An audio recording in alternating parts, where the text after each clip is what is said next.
Hello and welcome back to another episode of the BDB podcast. With me, I have literally what I would say is the mentor of mentors, someone who I look up to, not just because of what you've accomplished, but how you've accomplished it, doing it online and offline, traditional and new school, man. So welcome Grant Cardone to the show, man. Thank you. Absolutely. And so first off, I want to just honor the fact that you've been able to do that.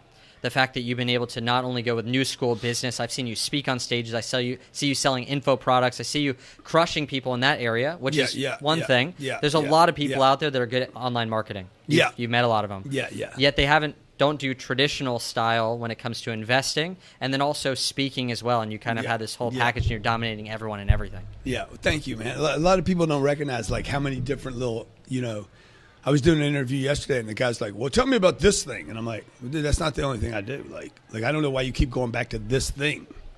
It's because that's his space, and he doesn't see all the other stuff going on. Yeah. And he's a little sketchy anyway, so. What do you mean sketchy? Well, sketchy people can't see everything. I've learned this in my own life and with other people. Like, people that take shortcuts can't see very well. And like you can see everything I'm doing. You see the e-commerce, you see the traditional, you see the sales calls that we make, you see what I'm doing on social, you see the real estate plays, you see everything I'm doing. So another person could study everything that I'm doing and not see everything I'm doing because they're sketchy. And they're like stuck right here. They're criminals. They're taking shortcuts, and they're looking for shortcuts, and all they see is shortcuts. They can't see everything. So the more honest a person is, the more they can see, and the less honest a person is, the less they can see. It's why a thief robs a house and steals less than he could have made just servicing the same exact house. Right. The guy would have given more money to like take care of him if he could see. Instead, he saw a watch and took the watch. How often do you see this with your Instagram followers, the people that DM you, the people that email you? They're just thinking right here, and I think even what you're saying is self-sabotage. Like they're sabotaging themselves because they can't see further. I see it a lot with interviewers. Really? Yeah, because I get to know the interviewer now, right? I get to meet them as opposed to the Instagram person. I don't get to see them.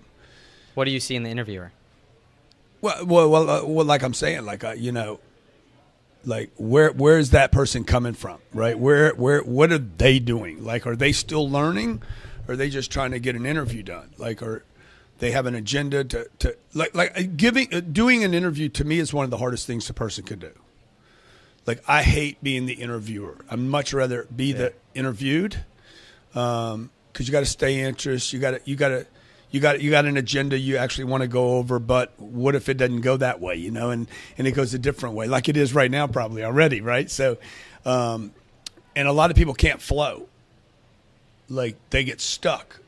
They get stuck on this agenda they had rather than really being there. So it's a difficult thing, So. Well, you've been on so many shows that are just agenda-based, though. Hey, Grant, how'd you grow up? You grew up in this area, and you have a twin brother, and you go here. And so even for me, Tell me about your upbringing. My guys want to be a fly on the wall, and that's what I hope they're being right now, is that I'm interested in what you have going on, and I have a few things that I want to glean from the interview. So hopefully you're getting something from it, but I don't really care because this is my time to buy some of this, I'm just kidding. Yeah. Well, no, if you benefit, they will. Yeah. So when it comes to the things that you've done, I want to know, you could have easily made enough money to live the lifestyle that you want without gaining influence. A lot of times I see that fame is looked down as someone who just wants their ego stroked. They just want attention. They want to be seen as something. And I truly think that influence over fame, though, is the ability to change someone's life and also make more money. I look at the businesses that have been popping up. Facebook, you think of Mark, right? You think of Amazon, you think of the CEO. And so with you, what was the reason why you started to go into this influence game as well and put yourself out there to build a following? What was your mindset behind that? Well, I really wasn't thinking about building a following then. I was thinking about, I needed customers. like this wasn't some grand plan. Like I'm the most transparent person out there. Like, I wanted customers. I have a big product lineup of things that I know have helped me and that when used that way help other people. So I use Facebook, Instagram, Snapchat, YouTube, LinkedIn, Twitter to get customers. There's no other reason for me to be there. Like, if you see me on any of those platforms, I have one goal: to make you my customer. It's the best thing for the customer. Or customer. to make you my partner. Yeah. Or to collaborate with and do business with you. I have no other reason or purpose to be on any of these mechanisms. And so many people would hear that, though, and think, man, this guy's on there for his own selfish reasons. Truly, at the end of the day, the best thing for the customer is to buy your stuff. Yeah, I'm on there. Well, I'm on there. Well, if they don't buy my stuff, I can't get better. So I can't take care of my family. I can't take care of myself. I can't take care of my brand. I can't expand. The most unselfish thing a person could do is expand. Do you think it's selfish to build a following? No, you have to build a following. You need to build a following, right? But that should just come. That should happen. Like, if the content's good, if you're consistent, if you're frequent, if you're there, if you keep delivering, the following's going to happen. It's probably not going to happen as fast as you want it to. And then you got to figure out, is it the following you want? You know, so Floyd Mayweather's got 22 million people follow him, but is it any good? Like I don't know what it does with him. Like, does it do business with him? Does it transact with him? I know guys with big followings. But there's nothing happens as a result of the following. So you on the is Floyd rich or is Floyd broke? Which side? I don't know. I think Floyd ends up broke. Ends up broke if he doesn't. It's not a Floyd thing. It's not a Floyd thing. It's an asset thing. If you don't end up in assets, you end up broke. Yeah. So because you can't keep fighting forever. So if Floyd was watching right now, what would you say to him? Floyd, you need to spend as much time working on your investments as you do in Neiman Marcus or the Gucci store, the Fendi store. Like, he could just invest with you, though, right? He could invest to Cardone Capital. I would ensure that he's a billionaire. Wow. Like, you cannot become a billionaire without assets. Assets that produce cash flow. Amazon, Facebook, these are asset plays. These are internet real estate plays. The real estate's happening in the internet now. So I need places for people to go, right? So Starbucks is a real estate play. McDonald's is a real estate play. It wasn't a hamburger play. And I need places for people to go and do transactions to transact. So Facebook's that, Instagram's that, Netflix is that. And these all produce cash flow. Now, I can't go create Facebook because I don't have the intelligence to do that. I can't do that thing. But what I can do is I can go buy 300 units. That's a simple business. It's not complicated. There's no technology. There's nothing to produce. I can go buy a great location, 300 units, make sure it's rented full. We take care of the tenants. It cash flows. And then we distribute back to our investors. And that's what Floyd would do. Floyd would take whatever money he's got. And we would basically, my recommendation to Floyd is, Floyd, do not be liquid. You do not want liquidity. Never show a king bed of cash again. Okay, it makes you look stupid. Okay, what would be smart is if you show somebody 38 acres of real estate that produces cash every month, and say, look, I own that, and I own this one over here, and I own that one. I met him just 2 or 3 weeks ago. He's like, I got some penthouses. I said, no, you got this much of a penthouse. I own the whole place. That's the difference. Call me when you're serious. Enjoy Neiman Marcus. Yeah. So when it comes to some of the newer entrepreneurs, I see that you were talking about sticking with the things that you're really good at, that you're not great at building a Facebook, but these things have had to invest in. Well, no, I'm saying I can't build the technology to build the next social medium, right? I'm not the guy that's going to go build some. I'm not Elon Musk. I don't have this technology intelligence. But if I want to create wealth, what I can do is I can simply buy a piece of real estate. I was just making an example of, I'm not that smart guy. Yeah. But when you were getting started out, there was probably less options. Even when I lost weight, I talked about I had 60 pounds to lose. I didn't have a Facebook ad hitting me. I didn't have a friend who wanted to train me. I saw one kid eat fruit, and I said, he's pretty fit. So I ate fruit only for 6 months and lost the 60 pounds. I had no clue what else to do. Wow. Now I see people that see social media marketing, they see e-com, they see all the things that you've accomplished. They want to do all of it at the same time or whatever. They don't know really what to go all in on. If you were to kind of get back into the shoes of now with all these options, how would you discover what to go all in on with so much opportunity now compared to back in the day? I would say that those things are just they're just the things of today. That's not the issue, right? You're like, oh, I got to go down the highway or the Instagram. Okay, that's really just a way to get someplace. You need to understand why you're going wherever you want to go. Like the issue is to make the commitment to the trip. And like you're saying, man, man, I can't believe how hard you're working today, right? You know, this is not Instagram and Facebook. It's from one room to the next room, one room to the next room. Like this is as small as you can get. I mean, the next smaller thing from this is me to call one person right now. So I was asked in an interview today, hey, if the Instagram went down, you didn't have your jet, and something else had to go down, what would you do? I said, I'd make a phone call. Because I'm not dependent upon Instagram or Facebook. I'd walk across the street and go meet somebody, one person at a time. And because people solve problems. Like, I need people. You know, why are you building a following? I need people. People make your life richer. And some people make your life poorer. But your life can't be rich by yourself. You could be the richest person. You could be the rich man in Babylon by yourself. You're going to be a poor person. Like, nobody to share it with, nobody to have fun, nobody to create memories with.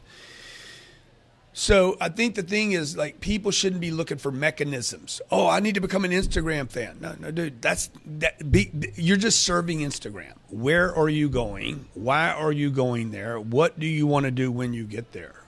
And that's kind of what I am extremely focused on where I'm going.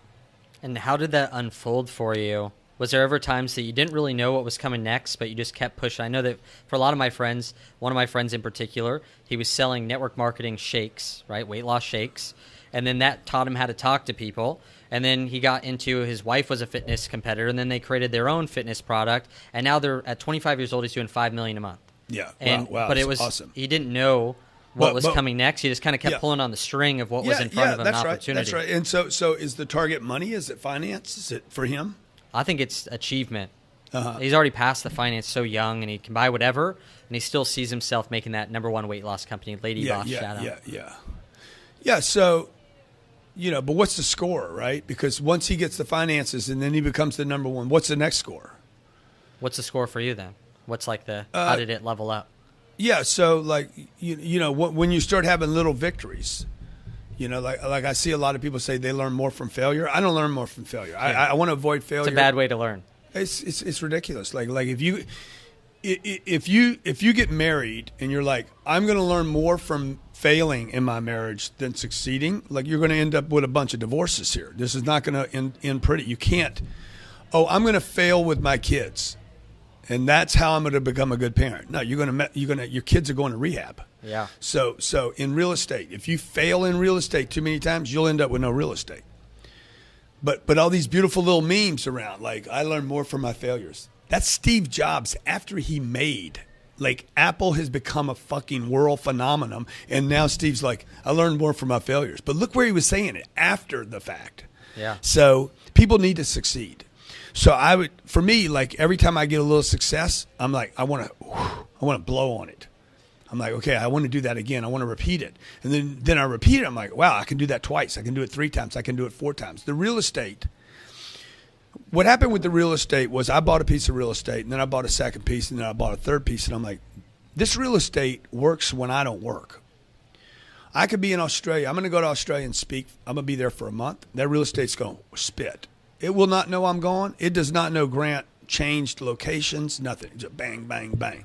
I'm like, I need to repeat the real estate, repeat it. And the next thing you know, I go from 600 units to 800 units to 1,200 units to 6,000 units. And I'm like, wow, how much of this can I buy? Okay, who's got a bunch of real estate? Well, the big guys have 140,000 units. I'm like, man, could I go there? And then if I went there, why? Oh, wow, because I can't spend the money I have. But now I could start helping families. I could start helping not people where they live, but I could let people. I started learning the game of real estate, right? Well, the game of real estate is the best real estate in the world is owned by banks, insurance companies, and Wall Street companies. The middle class families in America don't own any of the good real estate. They own a house at best. And they're like, I love my house. I love my house. That's not the best real estate in America. That's what goes back to the bank.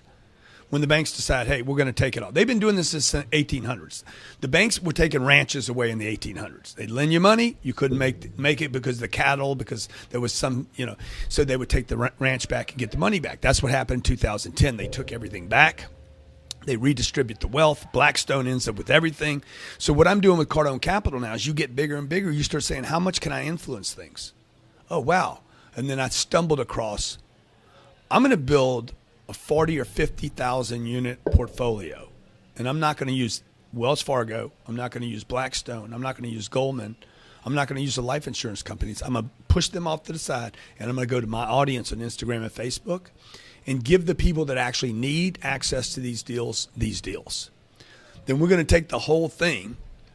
I might be thinking too small at 40,000 units. Maybe I become the top one or two, and we give it to America rather than the banks. And then we as partners go to the bank and sell the whole thing to them. So you feel like your motivations have changed as you've grown to new levels? They mature. They mature. I can see more. I can see more possibility, right? I can see better because I did more. So for a lot of these guys out there right now, you talked about basically when you lost your 60 pounds, you weren't thinking about adding abs and having biceps when you were trying to lose weight. You're just like, I just want to lose weight. Exactly. Then I lost weight and I thought, I need to bulk up. Yeah, exactly. Yeah. And so you talked about, basically summed up in a quote, a wise man learns from his mistakes, but a wiser man learns from other people's mistakes. Yeah. I think it's something it's almost accepting defeat and allowing yourself to fail and thinking this is an okay thing to do. I've had people come to me and say, Nicholas, I did what you said. I wanted to run in an event, and I did everything that you said, but I got half the amount of people there, but I learned from it. And I'm like, no, you should have been so scared to not fill up that event that you should have filled it up. Like it was totally doable. Yeah. And I feel that that if you teach yourself, and I want to hear your opinion on this, if you learn from failure, life knows that the only way you're going to learn and the only time you're going to get that beat in your head is through failure. I'm too scared. I'm like, every day I wake up and I go, I want to learn from success today. That's how I want to learn. Make me successful and open my eyes so I can keep being successful, not have to lose it all and build it back up. It's not a way to live. I don't want to learn like that. It's just going to beat you up. But how many people that follow you, that listen to you, are allowing themselves to live by that rhetoric of, failing's okay, I'm learning from my failure. It's okay to do it, but how does one graduate to now going, I'm not okay with me failing? Quit listening to so many people. You guys out there, like, if you're going to follow Nicholas, like, you can't follow Nicholas and 17 other people and think that you're going to benefit from what he's telling you because somebody else tells you, oh, but I want to get, no one person's got it right. Yeah, but your people are eating from so many different plates. They don't know. I would rather one piece of bad data than 17 pieces of right data.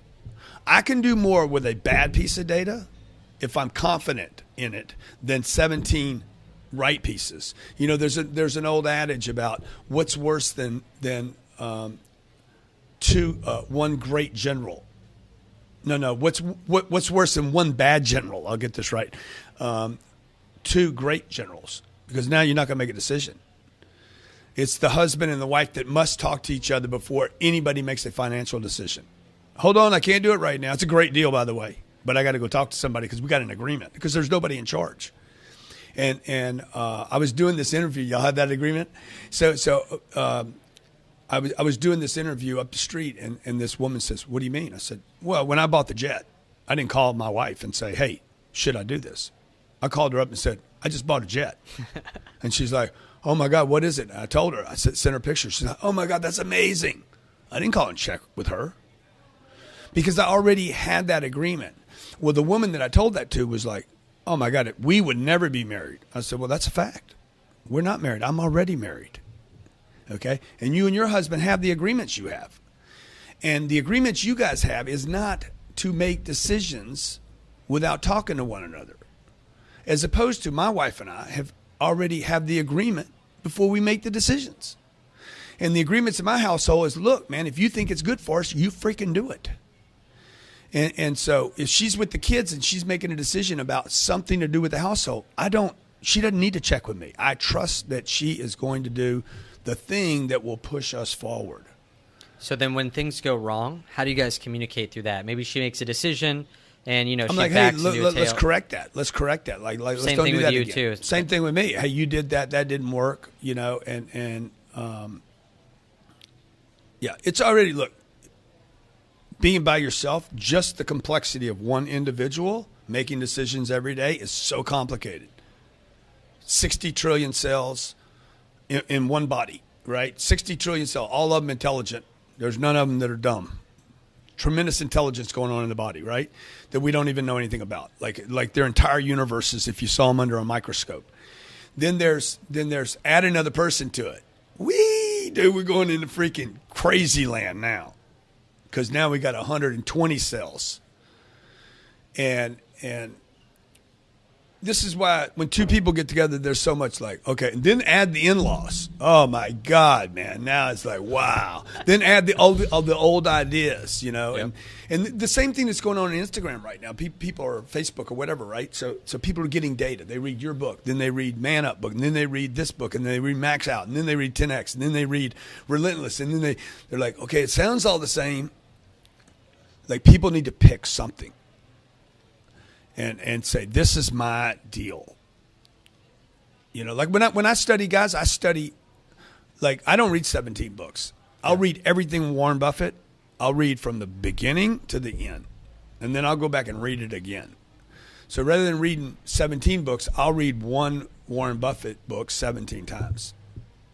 Smart. Until I understand what he was really saying when he wrote those words down. Because he might regret those words later.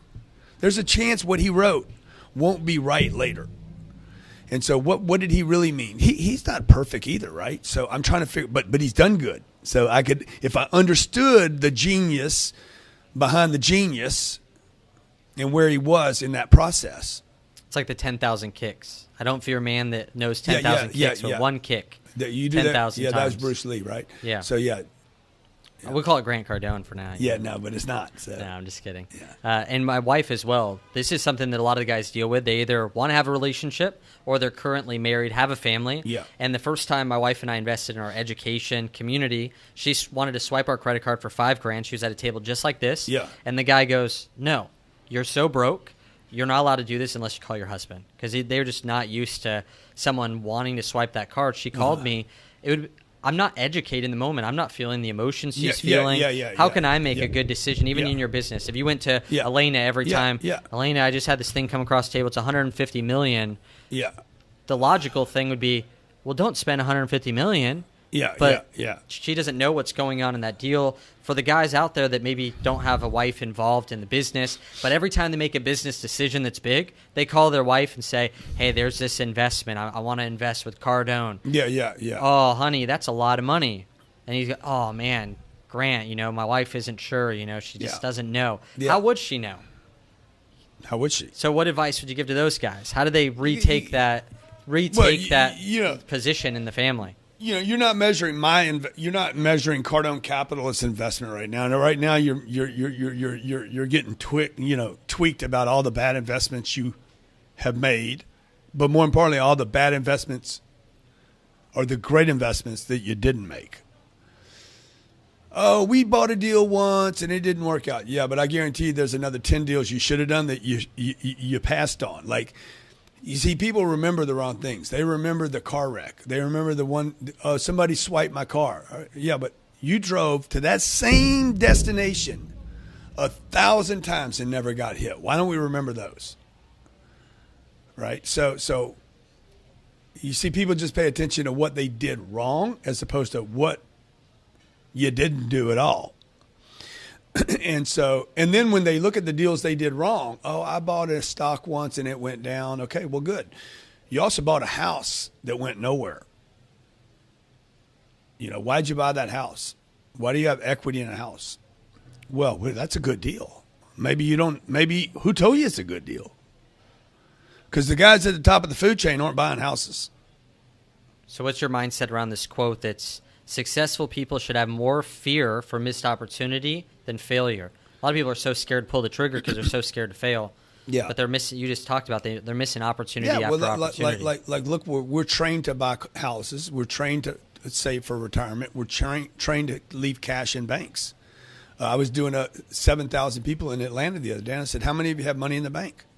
you know, 2/3 of the room. I have money in the bank. Well, why would you want money in the bank? You have more confidence in Wells Fargo than you do yourself.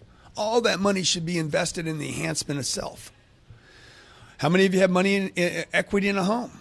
You know, half the room. I have equity in a home. They're proud of it too. I'm like, why would you have equity in your home? That only benefited the banks. You borrowed money from a bank to live in one place that you call home and you're proud of and you like it, as opposed to like, wow, what if I had that equity?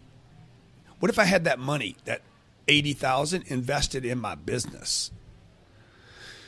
How many have money in retirement accounts? Okay, probably 1/3 of the room had a retirement account of some sort. Why would you have money sitting in an account for when you're 70, 60, whatever the retirement age is, 63, when you could have that money working for you right now? So it's the way we've been programmed and trained too, right? To trust somebody else, that we can't trust ourselves. Diversify your stocks. Who was that for? Who did that benefit the most? Don't put all your eggs in one basket. That's not what the wealthiest people on this planet do. They put all their eggs in one basket. The richest people that have ever lived on this planet, one investment, and they watched it, and they made sure it worked. Railroads only, McDonald's only, right?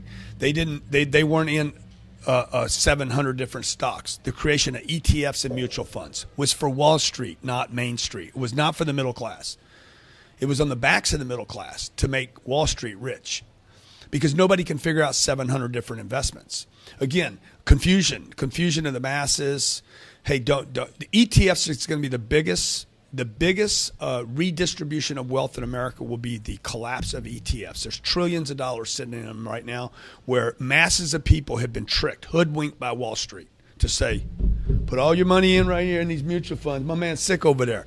He's like, fuck, 3 of them. He just hit the dam. I got cash in the banks. I got equity in the house, you know, and I got ETFs. Okay, it will be when the old man Bolger died, Vanguard, the founder of Vanguard. He says, when these get too big, they will fold. Too many people will try to exit at the same time. So all that goes back to what? It goes back to like how many different places you getting your data from. Warren Buffett does not diversify. Mark Zuckerberg did not diversify. Elon Musk, he's not a diversification guy.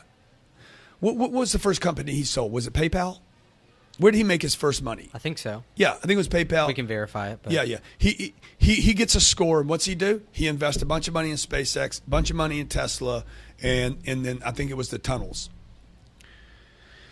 He didn't diversify, dude. These are 3 things he put all his money in, and then he rented where he lived. He doesn't even own a home when he does this. He's like, I don't want a house. I want my money working. I want to make an impact with cash. Yeah.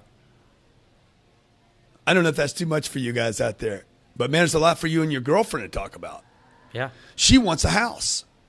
So I just want a house, and I want to be happy, and we're going to have little babies, and we're going to put her at the Cardones live here. But who's coming to your house? Nobody's coming to your house. You know, so Damon John said, man, your jet's a terrible investment. I said, my jet is a better investment than your house, because my jet will take me places, and your house goes nowhere. Okay? Nowhere. Well, it's going to go up in value. Wrongo, Damon Jono, Shark Tanko. Okay, wrong. Okay, you pay 6%. The seller paid 6% to the broker to buy the house. I'd love to see what you guys think about this. When you go to sell the house, there's another 6 points. He's like, well, I didn't pay the 6 points when I bought it. I said, well, it came out of the proceeds of the house. You paid for it. Okay. When you sell the house, it's another 6. That's 12%. You got to make 12% on your house just to keep up with the brokers. Okay, you live in New York. It's 2.6% per year for property taxes. You live there 20 years, that's 52%.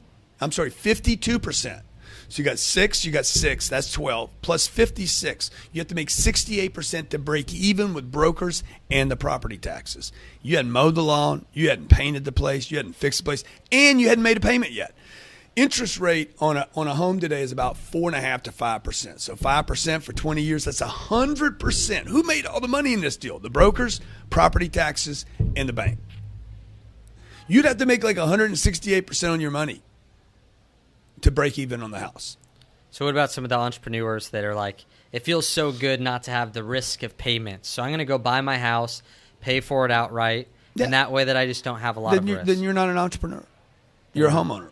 Let's get a T-shirt and say, "Hey, fucking entrepreneur, scratch it out." Homeowner. Well, Russell Brunson did that. He's like, stupid. I want low. I don't care. Fucking stupid. Yeah. Russell, stupid. I know more about money than Russell does. Okay. Russell might know about funnels. Stupid, dumb, ridiculous. I got 5 kids. So what? Go rent a big ass penthouse somewhere. Okay. Let your kids tear the place up. Rent it every 10 to 12 months. Leave it. The landlord doesn't treat you right. Walk away. I live on the ocean in Miami. The other morning, some storm comes in. I rent there. There's 30 people that live in this building. And I drive up, drop my cars off. They park them. I hit 33, go straight to the top. I don't worry about anything. Something goes out. Hey, fix it. Hey, you hadn't fixed it yet. That's the most I get involved with this property. I wake up one morning. I go work out. There's a gym in the property. Trainer meets me there. I do the workout. I look outside. There's furniture from the pool is all in the pool. Okay. I go out there. I Instagram it. Somebody's got to clean this up, but it's not going to be me. Now, if that was my place and it was torn up and I had to worry about it, I had to fix it, it would take energy from me that day. Okay. So Russell, what Russell's doing, Russell, I hope you're watching this. What the entrepreneur's doing by taking money out of his business and buying his house, he's trying to reduce his risk because he actually does not have certainty about the future. He's planning for something to happen bad. And if you plan for something to happen bad, it will happen. So what I'm doing is I'm basically like, I don't want to own a home. What I want to do is I want to own lots of real estate or anything that produces cash flow without me having to touch on it. Right, like so, because Russell's got a business that produces a lot of cash, but he's got to push on it for it to produce cash.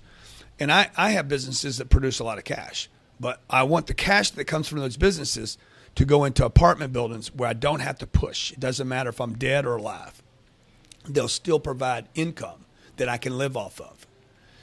And when my businesses fail, at some point all businesses fail. When my main businesses fail, or end, or terminate, or whatever, that income will continue to pay me.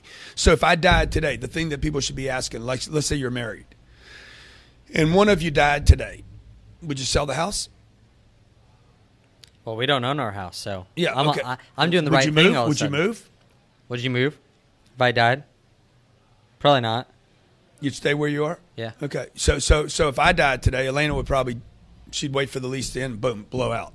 Yeah. There's no reason for her to be there anymore. Yeah. Okay, let's say the kids are going to leave. They're 10 and 8. They're going to leave here in about probably 6 or 7 years. As soon as they can, they're going to leave. 8 years. We don't need to be there anymore. Okay, so the kids leave, I die. She's dumping it. Means it's not an asset. It's a liability, right? Now, would she sell my real estate, the apartments? I die. She's not selling any of that stuff. Nah. She'll sell the plane. She won't need it. She won't be traveling like that. So what is an asset? What is a liability? Again, where do we get our data from? And the entrepreneur, by definition, entrepreneur defined by the dictionary. Most entrepreneurs haven't even looked up. They're like, I'm an entrepreneur. You don't even know what it means, right? So it means a person who organizes and operates a business or businesses, taking on greater than normal financial risk in order to do so. Not less risk. That means if you're an entrepreneur, you're not spending money on marketing, branding, influence, collaboration, like what you're doing today. You got to spend a lot of time, energy, and money just coming to do this podcast. You're taking financial risk. Financial risk is not just money. It's also time and money. So how many times do you hear entrepreneurs talk about planning to fail? I want to unveil this because if you they're saving money. I'm like, dude, what are you doing with money in the bank? Why are you playing it safe? Oh, because my parents, because the parents are saving money, right? So, like, I grew up in that environment where save your money, save for a rainy day. A penny saved is a penny saved or earned, right? Yeah. So everything was about saving, buy a house. All that influenced me so that when I was doing business from 29 to 45, all I did was save my money. All that money should have been reinvested in the business all those years. It was one of the biggest business mistakes I made was saving money, pulling money off the table. I had a retirement account when I was 26 years old. Completely insane, man. I bought life insurance when I was 19 because my dad bought life insurance. But what do I need life insurance at 19 years old for, dude? Yeah. Right? What do I need a house for? I bought my first house I bought. I'm talking from experience of mistakes, right? Yeah. I bought a house when I was 28 years old. What do I need a house for at 28? I need to be out calling on people at 28. I need to be hustling at 9 o'clock at night, not settling down to watch TV.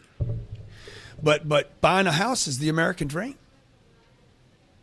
Millions. There's 5 million homes in America underwater today. You're making me look at America as like one big business trying to win and trying to convince everyone totally. to do what they want them to do so they can win. America is basically a bunch of banks selling to one clientele, the middle class. Anybody that makes between about 30 grand a year and probably 400 grand, maybe even more. Like the middle class is massive. Okay, it's the biggest problem in America is the middle class. It's not poverty. It's the middle that can't get ahead. And it's going to become more and more of a problem. So you hear the politicians talk about a minimum wage. You know, the guy that's being paid $8 an hour. That's not really the problem in this country. It's the guy being paid $58,000 a year because there's no money left over. But all the laws are made by the banks and Wall Street. So everything, all the messaging we get, you know. But the millennials, you guys are going to change the whole game because you're not buying the bullshit anymore. You've seen your parents stuck, unable to move. Yeah. You know, you're the last. You guys don't even want a house. Nah, no one even thinks about it. And then there's people my age that are starting to say, wait a minute, I owned a house. That wasn't such a great deal for us. I mean, I'm just stuck in it. They don't even want the house anymore. They're bored with their own house. They're like, I just want to travel. So for the first time, you have like 150 million people, 80 million baby boomers, and 75 million millennials all saying, the last thing I want is a house. I want to travel. I want adventure. I want to learn stuff. And so that's going to disrupt the system. So we have massive disruption in automobiles, housing. It's going to create tremendous opportunity for all the guys that are following you.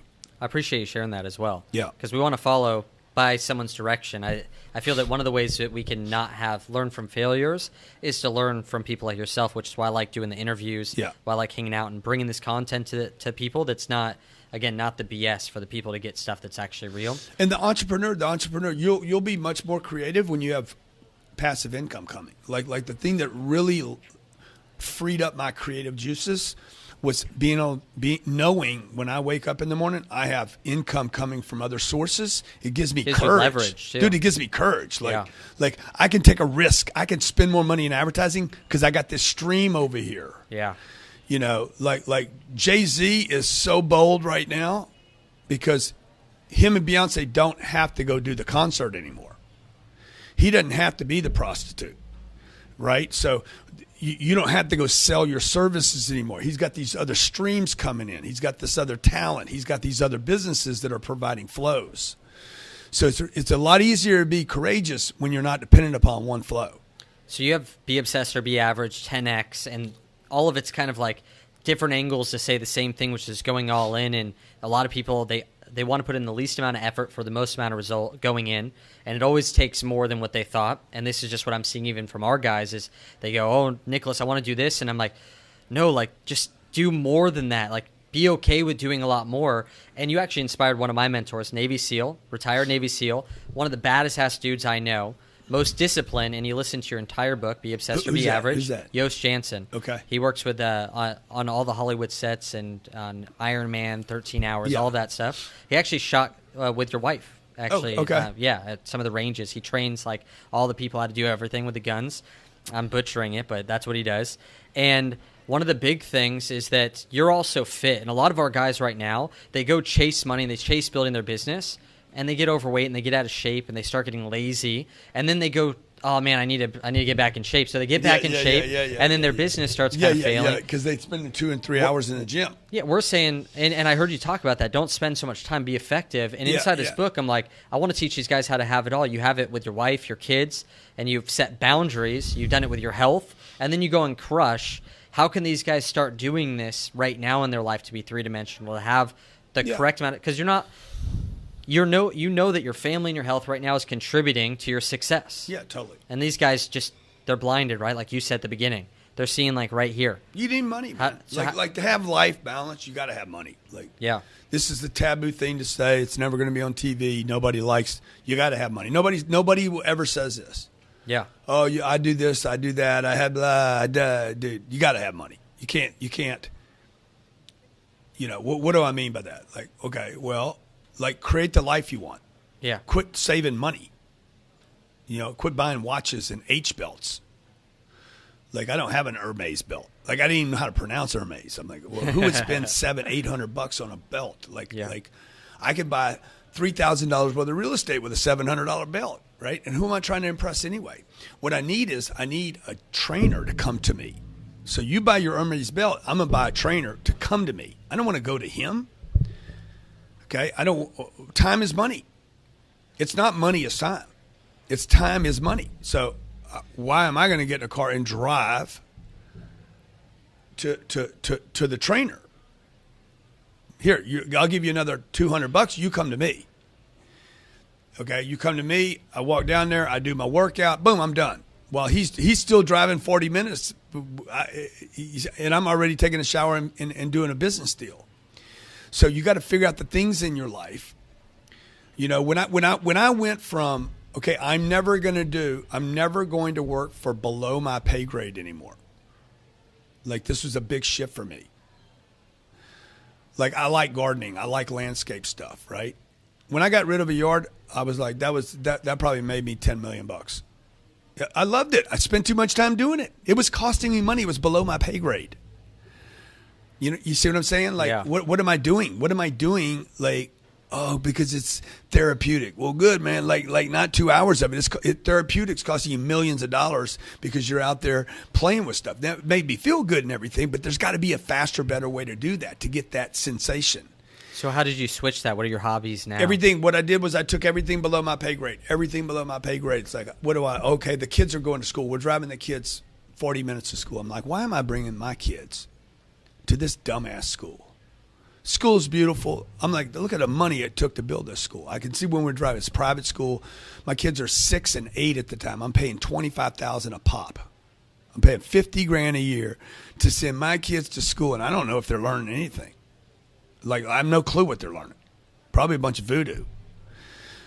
And so we drive over there. I'm like, why am I driving them there on the way back? So I'm like, hey, why don't I just homeschool the kids? They can roll with me. My dad died when I was 10. I didn't get any time with my dad. None, zero. Like, I never knew him because he was going to work every day trying to take care of the family. Yep. Because they were doing stuff below their pay grade. On the weekends, he's mowing the lawn. That was below his pay grade. He went from stockbroker earning $80,000 a year to a guy earning $2 an hour. Like, what are you doing that for? Dude, you could have been spending the time with me. Instead, he's riding his little snapper mower. Because that's how he thought, right? Wow. He was washing his car rather than having somebody else wash it. Anything below your pay grade. Not that you like, I do stuff every day that I don't want to do. Yep. Like, I'll make a phone call. Is it below my pay grade? Maybe, but I can get the deal done. Right? So, will Tom Brady run the ball in? Not his job, but if he can get those bad legs, not fast, isn't going to look good, but dude, it'll get us 6 points, he will run the ball in. So I'm willing to do the stuff that's not in my immediate area, but I'm not going to do something anymore that going to the grocery store. I actually like going to the grocery store, but it's kind of below my pay grade. Yeah. Hey, send somebody over there. Now we can just call it in, right? Yeah. So I can have somebody else do the cooking. So make a list of things that you can do that keep you in entrepreneur mode all the time, keep you on the goal. Yeah. You know, and say, hey, get rid of all the stuff that's a way for you to avoid the definition of an entrepreneur, which is manage a business or businesses and taking on more financial risk than normal in order to grow something. So with the being obsessed part, that's what I feel that is, I'm not that talented. We've been able to fill our own live events, fill our own programs. And I see guys out there that have a better transformation than me. They're better than I am at communicating. They have better material than what I have starting out. I know a guy right now lost 150 pounds, and I'm like, please just do the stuff to get the message out there and Yeah. sell the product. Yeah. How do you instill, or what's something that we could do to shift a mindset here to tell them what it's going to take, the obsession that they're going to need? Yeah. You need to tell people the truth. Like, people should be terrified. Yeah. Every day, I wake up every day. Okay, the economy's getting ready to fall apart. Yeah. The world's going to come to. 2010 will never so you happen. allow like fear and stuff to motivate you. No. I basically mock up possibilities. Yeah. Like true scenarios that could happen that would threaten me, my goals, my dreams, my life. I told Elena the other night, I said, look, I need you to get, there's a little bracelet online that's got, it's got your family, it's got a black band, it's got your family members' names on it. I said, I need one with 4. And she's like, well, who's the 4th one? I said, your name, Scarlett, Sabrina, and my dreams. And so every day my dreams and my family are at threat. And so I'm mocking up threats in the environment, the economy, okay, Trump, the Democrats, who knows, dude, like Bernie gets elected, shit. These whack jobs, like Trump stays in, like who knows? Like it's all up for You grabs. like any of them? Bernie, It's all crazy. Like it's all crazy right Yeah. now. Okay, we got an economy that's like, you got a stock market that's at 27 or 28,000. Like people invested in it like it's going to double again. Like really? We've been 10 or 12 years or 11 years, I guess, since the last economic contraction. The next one's going to be brutal. We have $22 trillion worth of debt. This is what I do to myself every day. Everybody's running around like you got guys your age driving 2 Rolls. I just finished an interview with a guy's got fucking 2 Ferraris and a Rolls Royce. Yeah. I'm like, this is insane. Yeah. Common. Huh? It's common. Oh, yeah. Kids 30 years old, 25 years old, flying private. You know, paying $30,000 to fly private. I'm like, this is insanity, dude. Yep. So, you know, everybody knows it's insane, but nobody's doing anything about it. Nobody's talking about it. You got people that likes are more important than money. Can't take it. You got guys online that can't take care of their girl, but they take care of every Instagram comment. Yeah. So I would scare your audience, dude. Hey guys, the modern day businessman, business. What kind of business? Failing business, break even business. 64% of businesses in America break even or lose money. Yep. That means 64% of the people made a decision to go into business and it's not working. You know, so some of that is like, hey, should you even be running a business or should you be working for somebody else? You know, like maybe you could actually go further with someone else. Yeah. That's what I mean. You have some of that inside of your company. People that would be phenomenal. They're dominant people. I got guys that will make 100x more than somebody that'll work for themselves. I got guys that work. I got one guy that worked for me. He'll be worth tens of millions of dollars that he would never ever become worth on his own by himself. Last question though, for my wife and I, God has been like a big thing that has driven our business. The reason we got into business is because of him. And I was like praying and nothing happened. And I thought God hates me or something. And then I realized I needed to build a skill set. And then I built a skill set. Now there's like a partnership.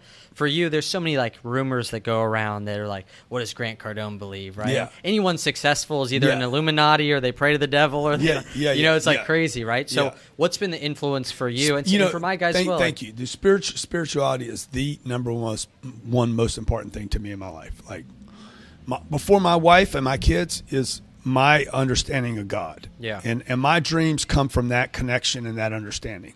And my dreams and my goals are not really financial. It's potential.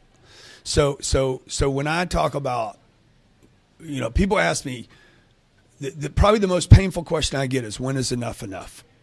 And I'm like, man, you guys ought to check in with God on that.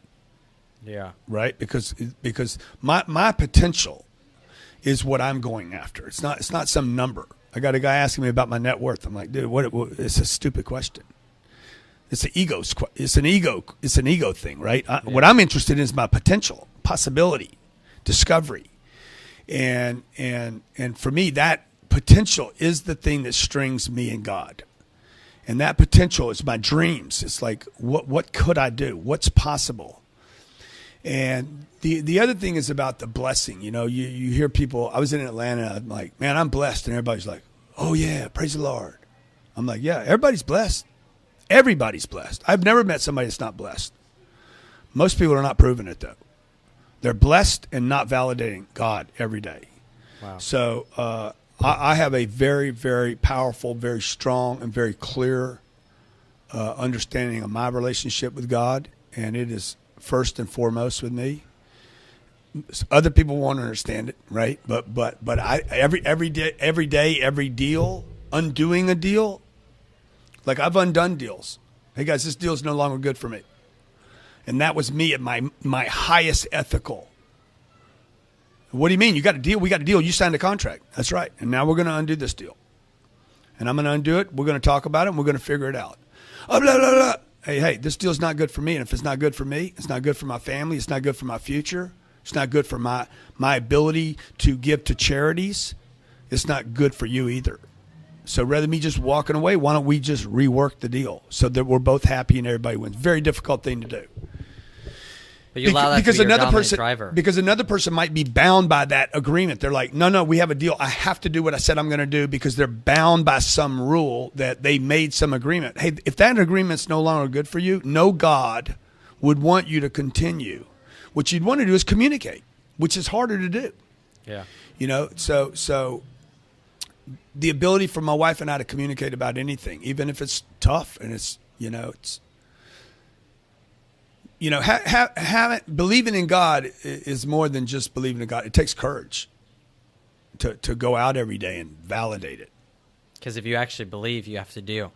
And you ought to do well too. And if you have to me in my mind, like, if I have a good, really strong, good working relationship with God, I would be successful at everything, physically, in my marriage, in business, with my customers, online.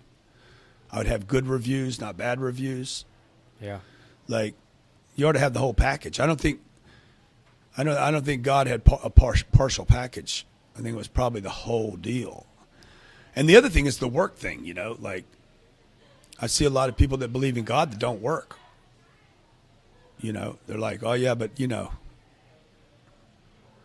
taking 2 and 3 days off. God don't even take that much time off. He takes 1 day off. Yeah. And look what he did before he took the day off. Yeah. I appreciate it, man. Yeah, you got it, brother. And everyone watching as well, make sure to follow Grant. I actually saw someone invest thousands, probably tens of thousands of dollars for 15 minutes just to have a video call with you. And you got the insight on this. So what I would love for you to do is you just got this for free. Go and buy everything this guy has. A lot of times you could buy the whole package. You buy every single book, every single thing. Consume, go all in on what he's doing, or else I wouldn't have brought you in on the show. This is a good guy to follow, a good guy to listen to, and I appreciate you being here. Come on, man.